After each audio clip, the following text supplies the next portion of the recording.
When you put a girl up on a pedestal, when you're treating her like she's the prize, something clicks in her brain where she goes, whoa, I'm the prize here. I can relax a little bit. I don't have to try as hard. I don't have to impress him as much. I have options. And when she does that, her interest in you slowly starts to dwindle. So in this video, what we're going to talk about is how to reposition yourself where she views you as the prize, where in the interaction, you're the prize that she's pursuing.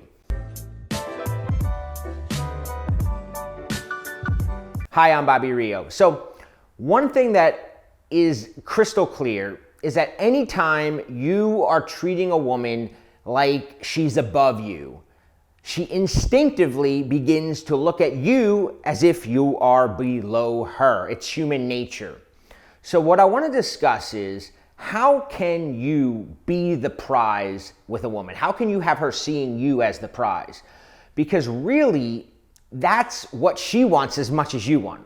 And what I mean by that is a lot of guys think, well, if I treat her like a princess, if I treat her like a prize, that's how I'm going to get her. But the reality is we all want to be with somebody that we see as the prize. So if you're treating her like she's the prize, she goes, well, I'm the prize here. That means he's not. Does that make sense? If she knows she's the prize, well, you can't both be. And she wants to be with the prize. We all do. It's like I said, it's human nature. We want somebody that we believe we have to work for, that we have to win over. And if you're not giving her that, you're not really doing what she believes is romantic, right? Because in romance for a woman is winning a guy over, and she wants to win that prize over. So how do you do that? So we're going to go through 5 ways to position yourself as a prize. And the first one is more of a belief. And it's the belief, right? It's the unwavering belief that you are actually the prize. And this is really tough for a lot of guys, because a lot of guys go, well, I'm not the prize. She's better looking than me, or she's, more outgoing. She has more friends than me. They have all these things in their head that go, well, she's the prize.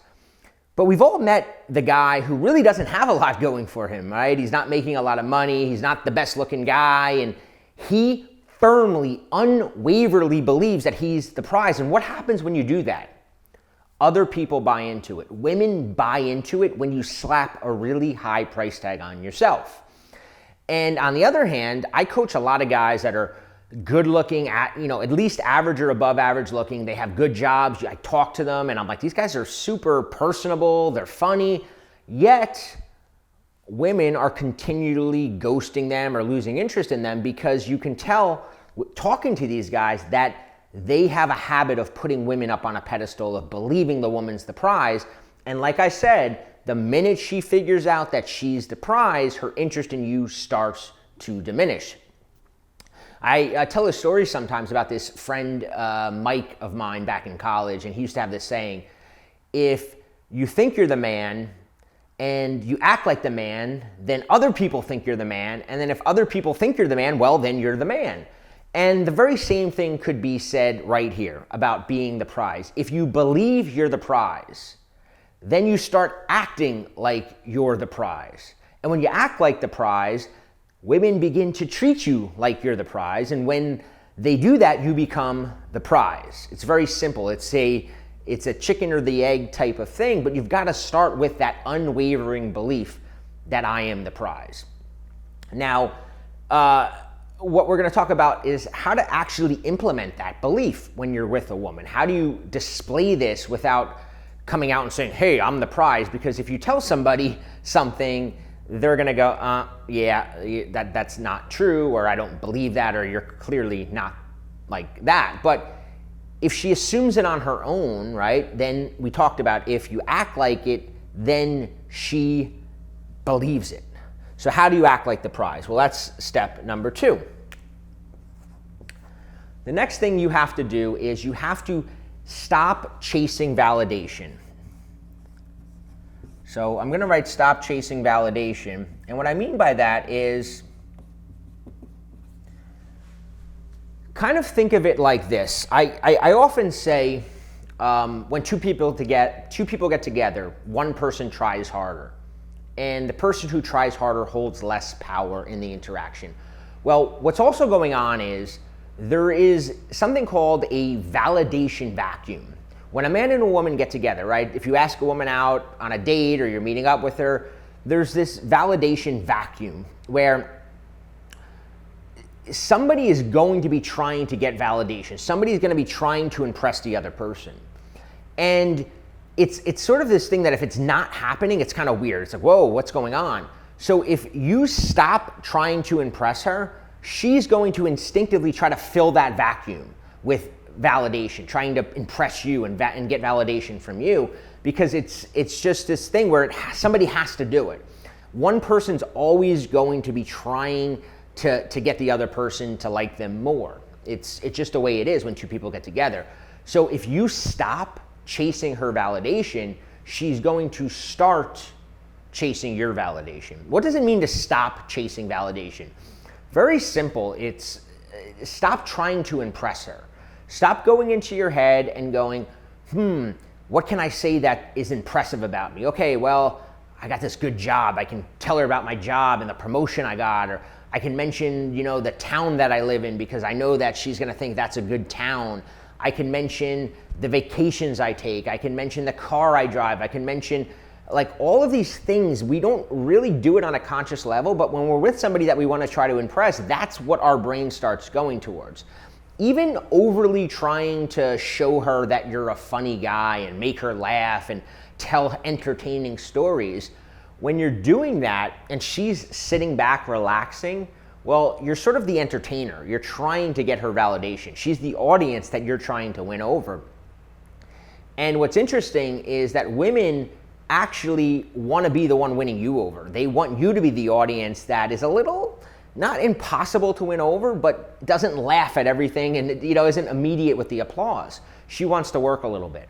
So you want to allow her to switch into that role because that's the role she would rather be in. It's the role she feels more comfortable in. Another thing to think about when we talk about not chasing validation is it's always better to show instead of tell.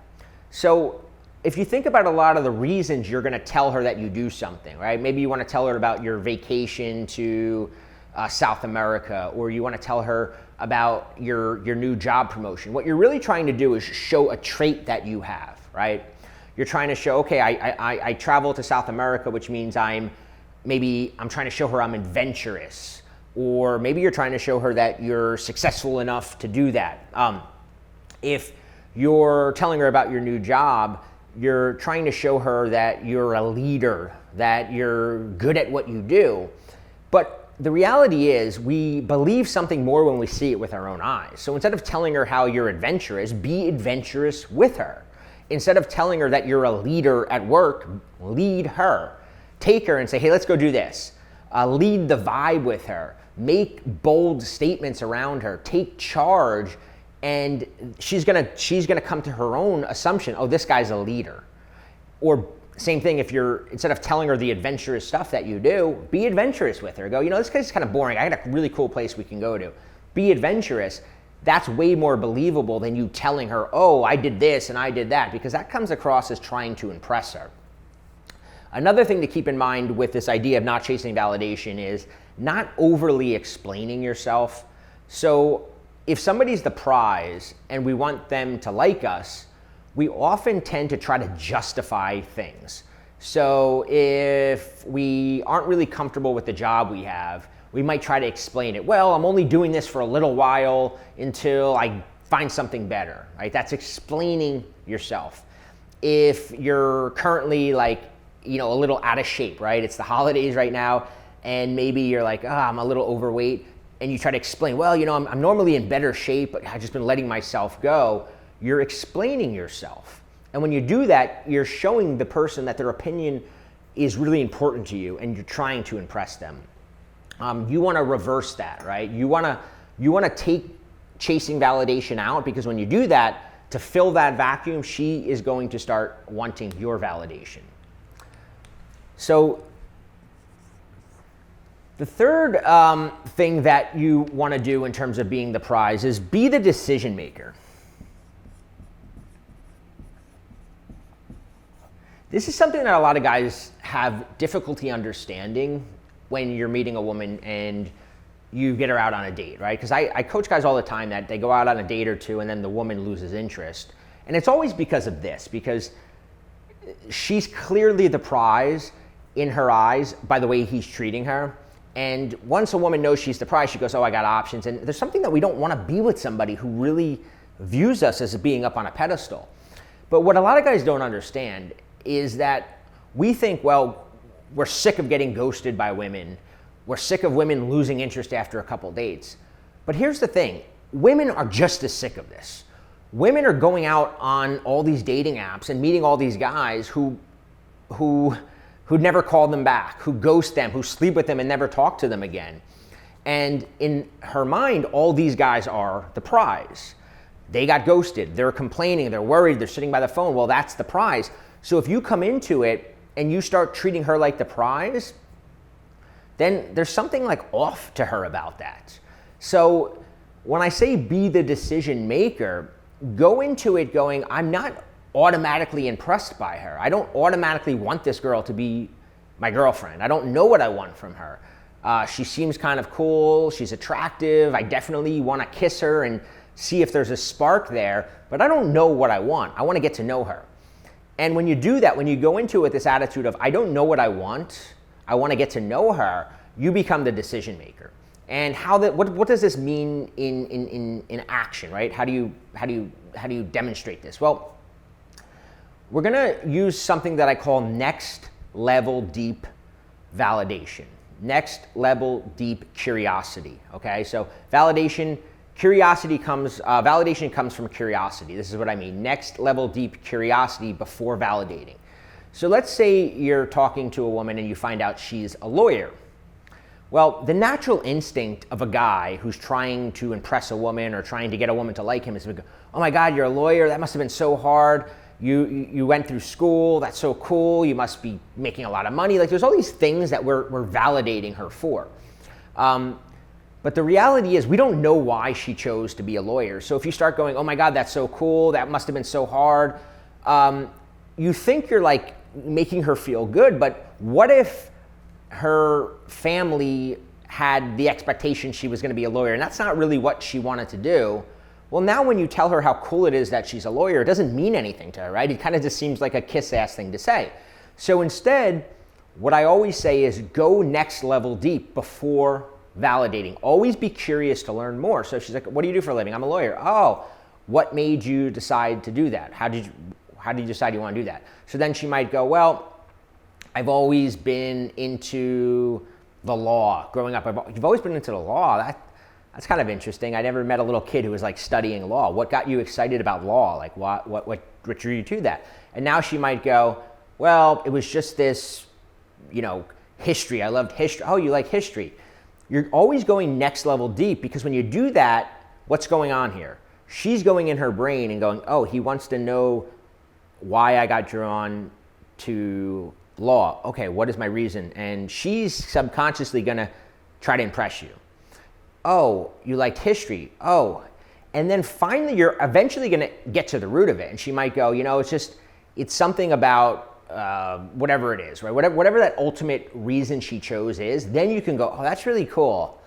And now it means something to her. And it also is positioning you as not being easily won over. So go next level deep with your curiosity before validating a woman. The next one is a simple one. I wanted to give you, I know I gave some sort of theoretical ones. This one is a simple one, and it's ask her for a favor. And what's interesting about this one is, as guys, we tend to think, well, to get a woman to like me, I'm going to do her a favor. So if she's complaining that, her car is making a weird sound, we might automatically go, I know a little bit about cars, I'll take a look at it.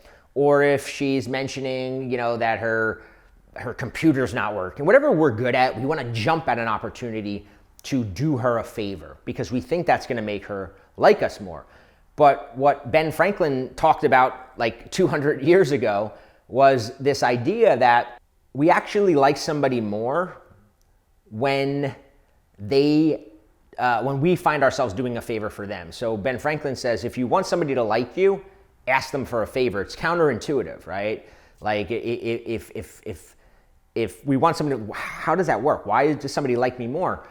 And it's something called effort justification, which means when we're going after something, when we're doing something, we want to believe that we're doing it for a reason that makes sense. Oh, we like this person. It's the same thing with goals. So if you're trying to, get a new job and you're chasing this goal, part of you wants to find the reasons you're doing it. Oh, well, the reason I'm working 80 hours a week at this new job is because it's going to allow me to live this life that I really want, and it's worth it, right?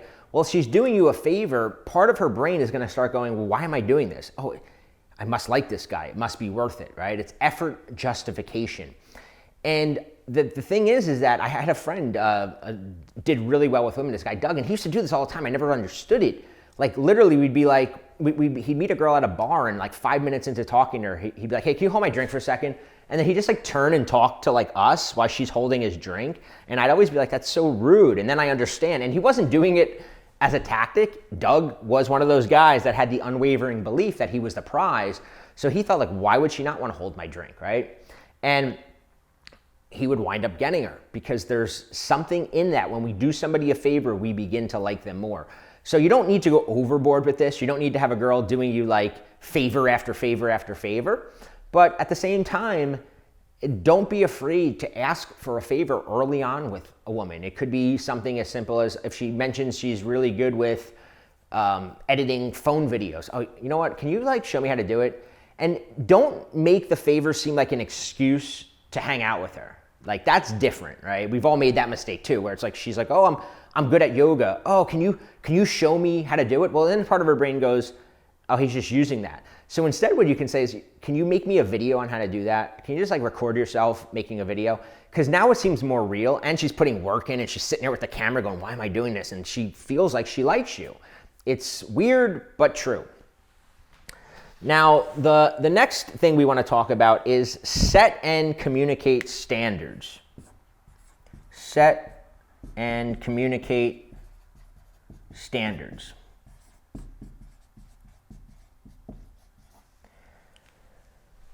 So a few years back, I was going to get some cosmetic work done on my teeth. And I was going to a bunch of different dentists. And it was really interesting, this whole idea of the prize.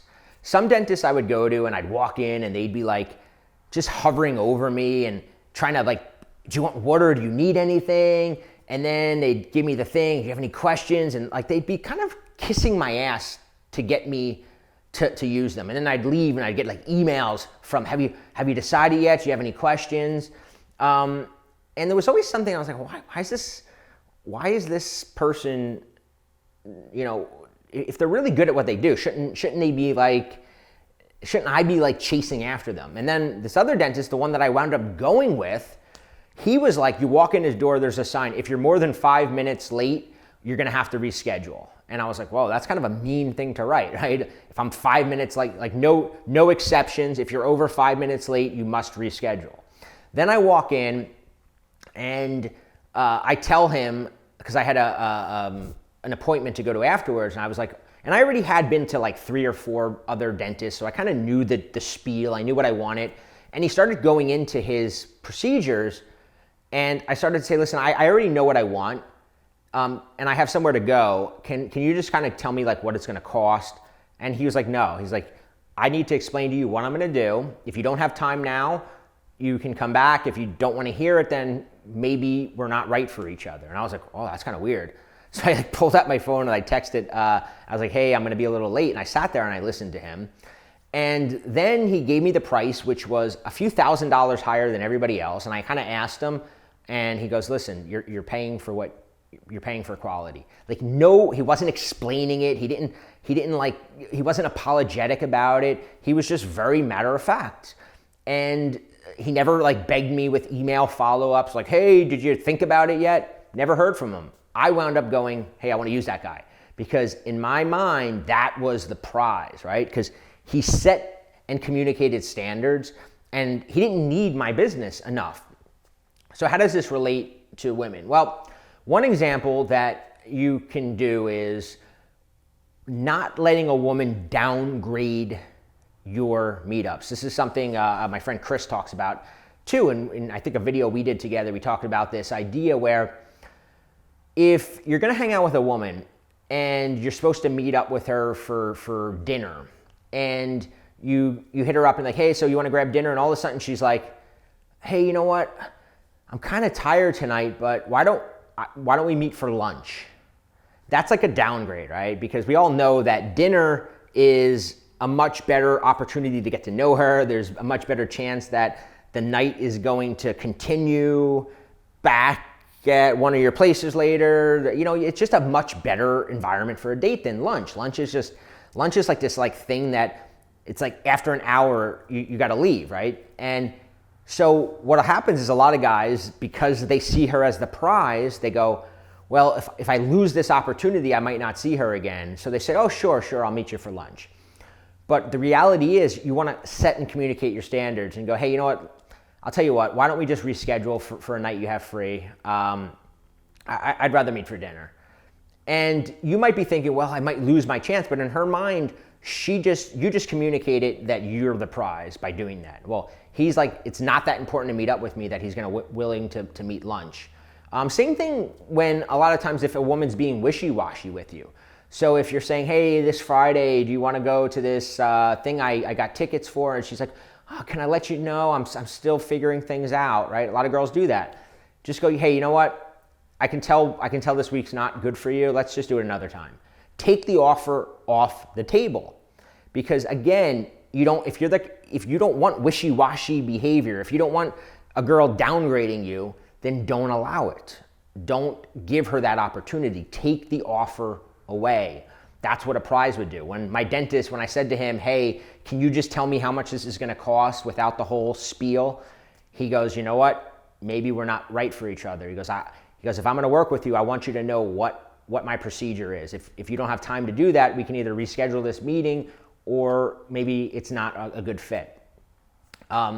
Communicate your standards. Now, a lot of guys go, well, how can I be the prize? I don't have that attitude. I don't have that social charisma. Well, I want to tell you about a free class that I do a couple times a week. And it's called 3 Steps to Social Power, Status, and Charisma. And when I talk about this is a lot of people think it's hard to make this transformation, right? The belief and all these things. But in reality, there's really only 3 elements to raising your status, power, and charisma in the eyes of a woman. A big part of it is this word perception. How does she perceive you? And there's all these things that you can do to change her perception of you. Because really, being a prize is not grounded in any reality. You're not the prize because you look a certain way, you have a certain job. All of that is like a mirage. It goes away very quickly. I've seen it happen. If you don't have anything backing it up internally and in your attitude and the way you interact with somebody, your resume, which is how you look, your job, all that sort of stuff, that can only get you to like the first interview, right? If you have a really good resume, you may get more dates, just like somebody with a really good resume might get more job interviews. But on the job interview, that's when who you are comes out. And that's sort of the way I look at it with women, right? Looks, money, all that sort of stuff. That might get you more dates, but on the date, you've got to be able to back all that up. That's what this class is about. It's about becoming the prize in her eye. 3 steps to status, value, and charisma. I'm going to put a link below this video. You can register. There's a couple classes to choose from. It's completely free. We're going to talk about all the high value behaviors that you need to start to instill. I just kind of went through a few of them quickly in this video, but there's a lot more. There's also some low value traits that a lot of guys do without realizing it. We also talk about in the class how you're being tested. Women do these things called prize tests, where when they're interacting with you, they don't know who's the prize in this interaction. So what they're going to do is they're going to test you. They're going to see, does he try to impress me right now? Does he explain himself right now? And what we talk about in this video is how to handle these, because a lot of guys handle them completely wrong. Either they miss them or they get defensive or they go overboard and they try to like, well, I'm not going to do that for a woman. Screw her. And that doesn't work either if you want to actually be with her. So we talk about that. We talk about how to control your reputation, because your reputation, especially in a social circle, is extremely important. What do I mean by that? I mean, you can have everything going for you in a job. Let's say you worked at a job and you worked with a woman that you find attractive. And you could have everything going for you, but if you had a bad reputation, meaning another woman in the office goes, he's kind of creepy, to the one you like, boom, that alone could kill everything. So we're going to talk about that, how to control your reputation, how to communicate from a position of status. That's what we talked about in a little bit. We're going to go way more in depth in this free class. So again, completely free, 3 steps to status, value, and social charisma. You can click the link below to register for the class.